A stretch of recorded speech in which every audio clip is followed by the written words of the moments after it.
So, welcome back sa ating channel. This is King of George Motovlog. So, ngayon papasok tayo ng trabaho at tiyempo, meron truck dito sa unahan natin. And gusto ko lang i-share kung ano yung dapat natin gawin kapag may ganito, no? Pag ganyan, may truck at masikip ang daanan, huwag mo ipilit. Kumbaga, mag-chill ka lang. Nakapta ng tiyempo na makaluwag-luwag kasi itong likod na inaanohan natin na yan is blind spot yan para sa kanila. So hindi tayo basta-basta dapat sisingit sa ganyan kasi unang-una makipot ang daan at meron pang truck doon sa unahan. So maka-overtake ka man dyan at matsyempohan mo na merong kasalubong, ay sigurado may libreng pakapi sa bahay nyo, diba? Yung ganyang estado ng ganyan nakaka-tempt diba? Nakaka-tempt i-overtake. Pero again, blind spot ang likod na to at syempre yung lilikuan natin na yun ay blind spot din. So hindi tayo dapat basta-basta mag-overtake pagdating sa mga ganyang blind spot kasi limited lang ang visibility ng truck driver kapag mga ganitong trailer. And although bus and mga close van, no? Basta mga truck malalaki, limited lang ang view nila dyan. Ayan, sisingit sila. Pero medyo nakakainip din kasi. Pero para sa akin, yung ganyang kaskip na daanan na yan, hindi mo alam kung kailan sasalubong yung mga sasakyan sa kabila. So hindi natin kailangan magmadali. Di baling mahuli ka sa trabaho kaysa mahuli ka sa balita panghabang buhay. Yan kasi isa sa mga dahilan kung bakit maraming na-aksidente o maraming nagugulungan, no? Mga tao na mainipin, sobrang pagmamadali, hindi na nila naisip na pwede silang madisgrasya. Kung ako lang, kaya ko yan Ayun, no? Nakikita nyo yan, may pasalubong. So dalawang truck yan na magkasunod. So mahirap siyang singitan ng basta-basta. Safety ko rin yun. Kaya pagdating sa mga ganyan, pinipili ko talaga na ma-maintain lang yung gantong distance and makahanap ng tiyempo na medyo maluwag dahil masikip talaga to. May mga iba na nagsasabing itong mga truck na to, abala lang yan pero hindi natin pwedeng sabing abala kasi part yan ng economy natin kasi yan yung mga nagta-transport ng mga goods, nagta-transfer ng mga kailangan natin. Makulit si sir, pipilit mong ganyan. Ay nako, mga ganun delikado yan kasi blind spot, di baling mabagal na magmadali.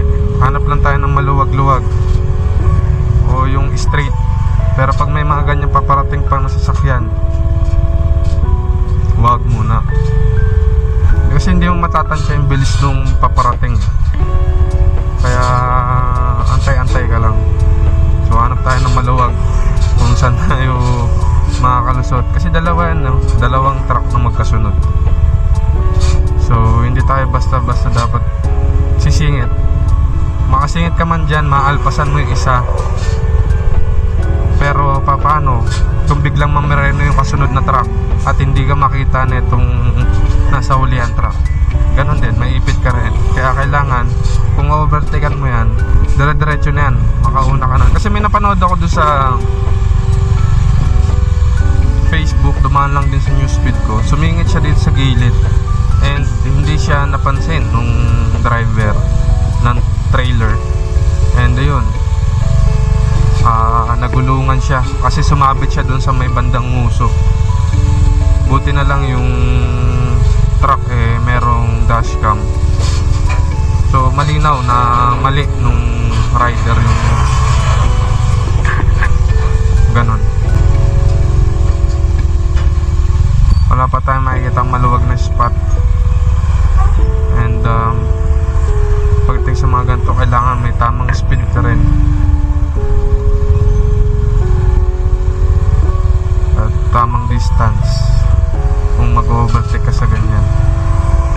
Hindi dapat basta-basta kasi Pansin niyo, oh, 'di ba? alanganin, oh. Diba? Ulit ka eh. Pag ganyan, may kasalubong sa harapan. Eh kung hindi siya napansin doon, dire-diretso lang yung truck na to, dali siya. Diba? Kaya yun yung sinasabi ko na dapat maingat ng tamang tempo. Medyo maluwag.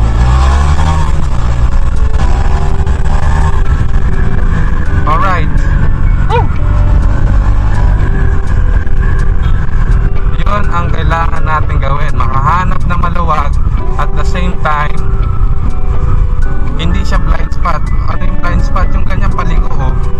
Hanap ka ng straight na daanan, mas malinis yung harapan mo.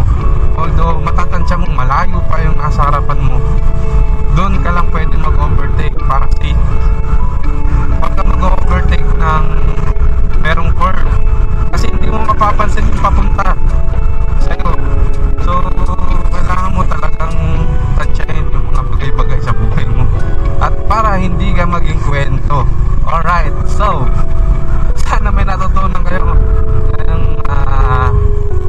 araw na to, and maraming salamat sa bisita, at sana tulungan mo na rin ako na i-follow ako sa Facebook ko, Kazuya Espanto, at the same time subscribe ka na rin dito sa YouTube channel ko, and malaking bagay na sa akin yun, subscribe, and marami pa tayong mga bagay na pwedeng pagkwentuhan, at nagbabalak na rin pala ako mag motor camping, so abang